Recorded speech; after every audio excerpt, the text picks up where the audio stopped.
From retro to next gen, we've got it all. I'm George, a Gen X grown-up, and this is Bit by Bit.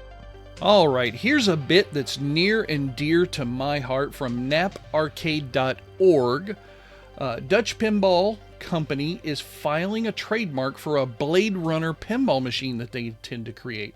Happened in the early part of December. A guy named Melvin Williams, who's the head of the Dutch Pinball exclusive DPX. I love that acronym usage there for some reason. I don't know, that just gets me. I love that. He filed with the U.S. Patent and Trademark Office to create a Blade Runner pinball machine. This is awesome. Obviously based on the 82 Ridley Scott film. We know all about that. They've got some other stuff that they're going to be doing. Look, here's one for a Back to the Future machine. They've got some other ones, trademarks for various John Papaduke designs, Magic Girl and Retro Atomic Zombieland Adventureland, or Zombie Adventureland, not Zombieland Adventureland, that would be crazy. And some super rare Capcom pinball games, Kingpin and Big Bang Bar. Wow, okay, that seems really...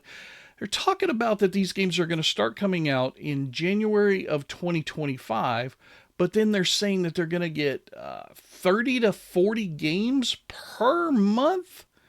I don't know. That just seems crazy. Physical games? Maybe virtual. I'm not really sure what their plans are. But cool thing I love about this article, they give you a look at the filing with the trademark office so you can go through and see all the information. There's Melvin Williams, his mailing address for the company. I'm assuming, I can't imagine it's his real one, over in the Netherlands. Very cool stuff. If you love pinball or if you love Blade Runner, looks like we might be getting something pretty cool pretty soon. Okay, here's a bit that I didn't see coming from arstechnica.com. This is an article that talks about a video that I recently watched talking about the quest to save the world's largest CRT before the place where it was being stored at was actually going to be destroyed. So this CRT, apparently, I guess it was sold in the 80s for 40 grand. There's this really nice documentary that the guy who was the main person trying to save it created. It's over here on his YouTube video. They've got the link in the article. Absolutely go check it out. It was a really well put together story. I loved that they found this thing. And by the way, this CRT is massive. I think it was something like 400 pounds that they talked about during the video. Really cool stuff. If you love classic old technology or just the salvaging and the restoration of that old technology, this is absolutely a documentary worth checking out. You can get to it through this article over at arstechnica.com. Okay, here's a new bit from our friends over at timeextension.com. Apparently Sega has no clue how many games they actually own. This is a quick little article that just talks about, some of the history of Sega and their backstory on the different things that they've created. But the slide that really gives the article its title is this one right here. You can see it. How many game titles does Sega own the rights to? We don't know. Apparently, this was during a panel, let's see, it was during SIGGRAPH 2024, Sega's Yoshiko Okana, you know what, I'm just stupid American, I can't pronounce that. They're trying to document and preserve the development materials related to the games that they own. They just have no clue. They're working on a database, which I find outstandingly hilarious that they didn't have one already. This is not a small company. They've done some acquisitions in the past, which might complicate things, but still, they kind of should know the games that they own the licenses to. We'll see what develops from this. The article suggests that if they figure out all the stuff that they actually own the rights to, we might see more of these retro console or retro things pop up in the future from Sega, but yeah, they got to get their stuff together apparently. All right, here's a bit that I normally wouldn't include in this series. It's over at msn.com. You guys know I don't usually show too many MSN links just because I don't find their stuff very interesting or particularly engaging. However, this story from Jason Weisberger talking about Activision's River Raid is still a great play just goes into a little bit of detail about his experiences with River Raid. However, look at this. Gen X grown-up links in articles on websites. We have made the big time, ladies and gentlemen. We're over on MSN.com. I don't know what the hell that means, but I just thought it was kind of cool. This is John's, I guess this is, talking about just his review. I can't remember because I know he also does the Friday Plays series as well. I don't think this is part of that. This is just his review of River Raid. Anyway, cute little article. If you want to use it to go watch our video, we get the clicks on the YouTube side, but MSN also finds out that Gen X Grown Up is a hot property. So go check it out. Okay, here's a little bit of a bland bit from GlobeNewsWire.com, but it's an important one nonetheless because this is a detailed report of how Atari did in what is their first half of their fiscal year for 24-25. It was related. It looks like it came out on December 27th. There was a call, and they go into a lot of the details. They talk about the new games that were released during that period, pre-orders for the 7800 being a part of this, some relaunch of iconic Infogrames publishing label. They got a couple of the Intellivision acquisitions that we've talked about on our channel, and then some other stuff. But the financial highlights, Wade Rosen was the guy who did a lot of this. Look at some of these numbers here. That gives me a lot of hope that Atari is not only doing well, but going to continue to do well. In their games division, for the same quarter, half of 23-24 versus 24-25, they almost doubled their games sales. Same thing with their hardware. They almost doubled the hardware sales, which is pretty cool. Licensing definitely doubled.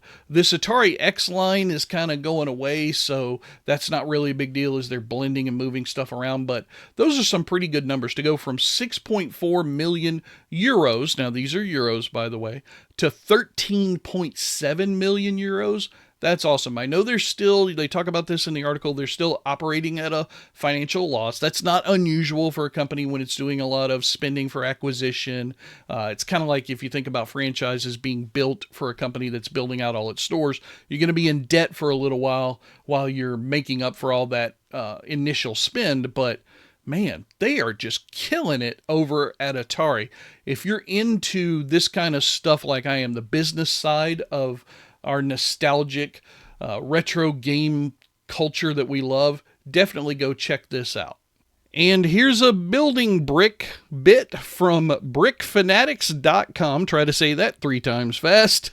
There is a new possible Lego set being developed for the Sony PlayStation 2. Now, you guys remember the Lego set for the Nintendo Entertainment System, of course, and the very popular and famous Atari 2600 Lego set, which the article mentions right here. Apparently, that's being retired soon, and this article over at Brick Fanatics says that this PlayStation 2 build might replace it. So this is designed by somebody named Ripple Drives. Apparently it's their third attempt to get this past all the votes. You need 10,000 supporters on Lego.com in order for them to decide to evaluate this as a real set that Lego might create. Now, the cool thing is there's some neat little pictures here that talk a little bit more about the details. You can see the little CD tray slot will slide out.